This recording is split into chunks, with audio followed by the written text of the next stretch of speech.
Hello मित्रों, संस्कार shield academy के ऑनलाइन क्लासेस में आपका एक बार पुनः स्वागत है। और आज जो हम बात करने जा रहे हैं वो हमारा टॉपिक रहेगा काव्य दोष। और काव्य दोष की जो हमारी पहली क्लास हो चुकी है उस क्लास को आप ज़रूर देखना। जो हमारे सिलेबस के अंदर हिंदी साहित्य के सिलेबस में जो 12 काव्य दोष है, उन 12 काव्य दोषों में जो इससे हमारी पहली क्लास हुई है उसमें 1 से लगाकर 6 तक काव्य दोष हमने पढ़ रखे। और आज अपन बात करने जा रहे हैं अभी 7 से लगाकर और 12 तक अभी काव्य दोष पढ़ेंगे। तो काव्य दोष से पहले हमने बात कर ली है कि काव्य के अंदर जो ऐसे कोई अनावश्यक शब्द आ जाते हैं और काव्य रस के आस्वादन में जो बाधा पहुंचाते हैं, काव्य रस का आनंद लेने में जो बाधा पहुंचाते हैं, उन बाधा पहुंचाने वाले शब्दों को क्या कहते हैं? काव्य दोष कहते हैं। आनंद लेने में, उसको काव्य को पढ़ने में जो बाधा पहुंचाते हैं। अब देखो, अब हमारे सामने बात आती है कि न्यून पदत्व। न्यून पदत्व, तो न्यून शब्द का अर्थ क्या होता है? कमी। न्यून शब्द का अर्थ क्या होता है? कमी। पहले भी मैंने आपको बात बताई है कि जो काव्य दोष का नाम है, जो काव्य दोष का नाम है, उस नाम को समझो। यदि आपको उस काव्य दोष का नाम समझ में आ गया, उस नाम के अर्थ समझ में आ गया है, तो समझो 50% आपका काम हो गया। 50% तो काम आपका पक्का हो गया। न्यून पदत्व, न्यून का मतलब होता है कमी, कि जब वाक्य में आवश्यक होने पर भी शब्द प्रयुक्त ना हो। आवश्यक होने पर भी शब्द प्रयुक्त ना हो। वो शब्द हमारे लिए आवश्यक था, कोई शब्द हमारे लिए आवश्यक था, लेकिन वो आवश्यक शब्द हमारे वाक्य में प्रयुक्त नहीं हुआ, तो क्या कमी रह गई? क्या रह गई? कमी रह गई। न्यून शब्द का अर्थ क्या होता है? कमी।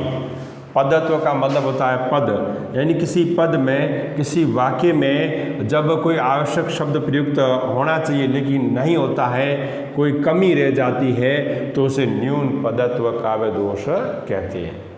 आगे बात समझ में? न्यून का मतलब कमी, पदत्व का मतलब क्या है? पद के अंदर किसी शब्द की कमी। तो जब वाक्य में आवश्यक होने पर भी वो शब्द वाक्य में आवश्यक था, वो शब्द वाक्य में प्रयुक्त होना चाहिए था, लेकिन कोई कमी रह गई।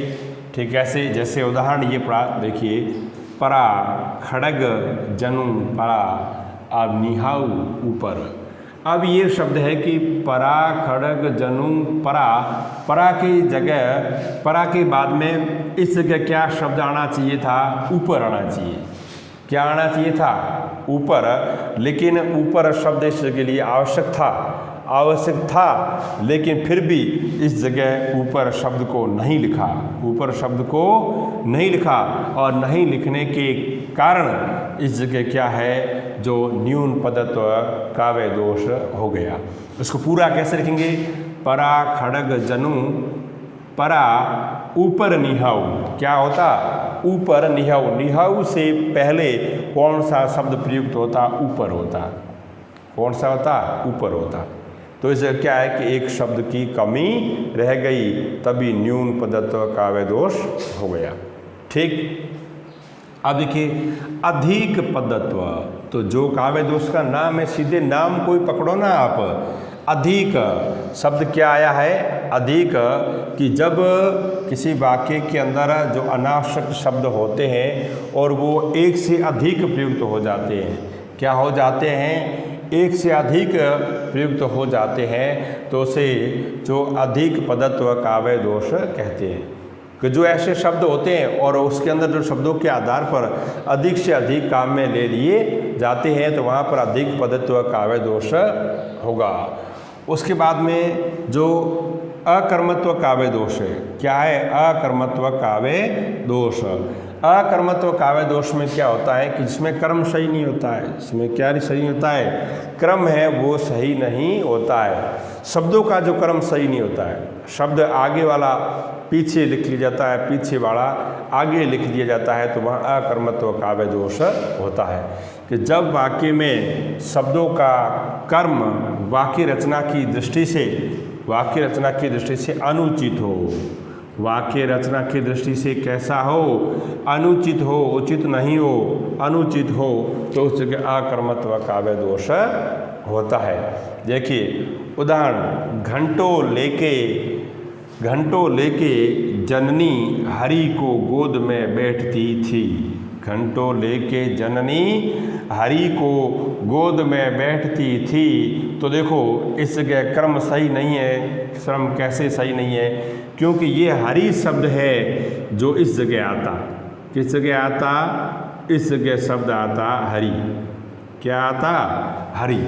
जो क्या है, जो उसके बाद में लिख लिया तो क्या है, इसका जो क्रम है वो सही नहीं है, गलत हो गया। सही कैसे होता? घंटों लेके हरि जननी को गोद में बैठती। आगे बात समझ में, क्रम सही कैसे होता? घंटों लेके हरि, घंटों लेके हरि, उसके बाद में जननी को जो गोद में बैठती। तो हरि जननी को, हरि जननी को का गोद में लेकर बैठती थी। लेकिन क्या है कि जननी के बाद में हरि शब्द को लिख लिया, इसलिए ये क्या हो गया, इसका क्रम सही नहीं हुआ। अब है दुष्क्रमत्व। दुष्क्रमत्व का मतलब क्या है? जो कर्म है वो जो लोक और शास्त्र की दृष्टि से दूषित हो जाता है तो उस जगह क्या है, दुष्कर्मत्व होता है। यानी काव्य शास्त्र के अनुसार, लोक शास्त्र के अनुसार जब बात नहीं की जाती है कि जब क्रम शास्त्र अथवा लोक की दृष्टि से दूषित हो जाता है, क्या हो जाता है, दूषित हो जाता है, तो उसे क्या कहेंगे, दुष्कर्मत्व काव्य दोष कहते हैं। अब देखो उदाहरण, हे राजन देहु तुरंग। तुरंग शब्द का अर्थ होता है घोड़ा। तुरंग शब्द का अर्थ क्या होता है, घोड़ा। तुरंग मोही।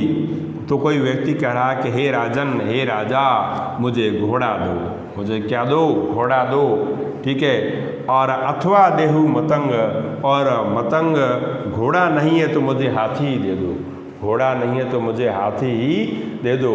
अब जिस व्यक्ति के पास में घोड़ा ही नहीं है तो वह हाथी कहाँ से लाएगा? घोड़ा ही नहीं है तो हाथी कहाँ से लाएगा? अपन किसी व्यक्ति को कहते हैं सुनो भैया, कि सुनो भैया मुझे 5 रुपये दे दो, और 5 नहीं है तो 10 दे दो। सुनो भैया मुझे 5 रुपये दे दो, और 5 नहीं है तो मुझे 10 रुपये दे दो। अब उस व्यक्ति के पास में 5 रुपये है ही नहीं तो वो 10 रुपये कैसे देगा? दे सकता है क्या? नहीं दे सकता ना, नहीं दे सकता।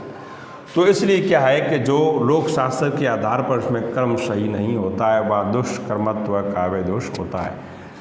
अब पुनरुक्त शब्द का अर्थ क्या है? पुनरावर्ती। पुनरुक्त शब्द का अर्थ क्या है? पुनरावर्ती। जो पुनरावर्ती होगी, शब्दों की क्या होगी? पुनरावर्ती।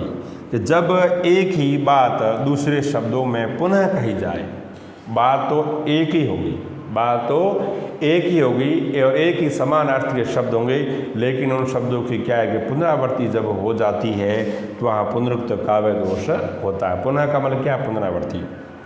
दृश्य बड़ा था रम्य, अब मंजू सुंदर मनमोहन। दृश्य है वो क्या था, कैसा था? बड़ा रम्य।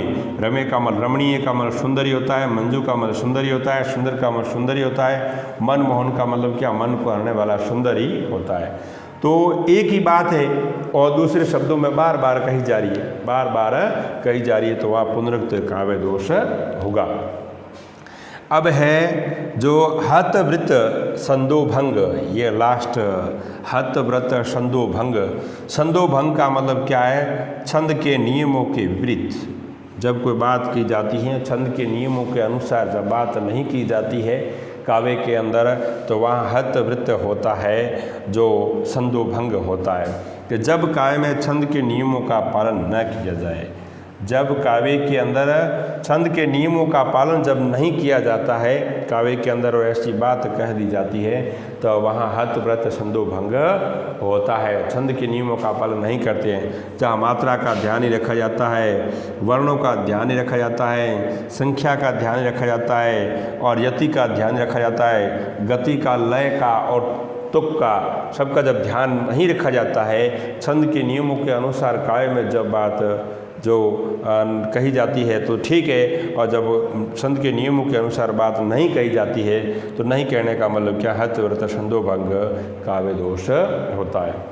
तो इस प्रकार से ये जो 6 काव्य दोष थे हमने ये बात कर ली है, और उसके साथ साथ में जो से पहले वाली हमारी क्लास हुई है उसमें भी 6 प्रकार के काव्य दोष की बात हो चुकी है। तो ये आप अच्छे से अध्ययन करें, और इन दोनों क्लासों में से एक आपके बोर्ड के अंदर सवाल पक्का पूछा जाएगा, या उदाहरण और या परिभाषा। ठीक है, तो ये सारा का सारा आप अध्ययन आराम से कर लेना। धन्यवाद।